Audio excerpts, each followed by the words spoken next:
Alam niyo ba na ang mga hipon ay mga kamangha-manghang nilalang na mayroong mga natatangi katangian? Hindi natin ito madalas na napapansin, ngunit ang mga hipon ay mahusay na manlalangoy. Ginagamit nila ang kanilang buntot upang itulak ang kanilang sarili sa tubig. Nagagawa nilang lumipat ng mabilis upang maghanap ng pagkain o makatakas sa mga mandaragi. Ang mga hipon ay hindi mapili sa pagkain. Kumakain sila ng halos lahat, mula sa algae at plankton hanggang sa maliliit na isda.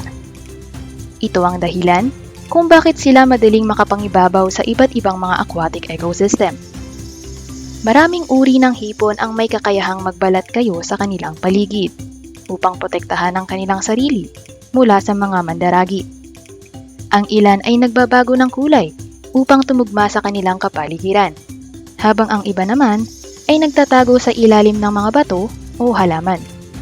Ang mga hipon ay nakikipagkomunikasyon sa isa't isa sa pamamagitan ng paggamit ng kanilang mga antena at iba pang mga bahagi ng kanilang katawan. Ginagamit nila ang mga ito upang magpadala ng mga signal tungkol sa pagkain, panganib at pagpaparami. Sana ay may natutunan kayo na bagong kaalaman.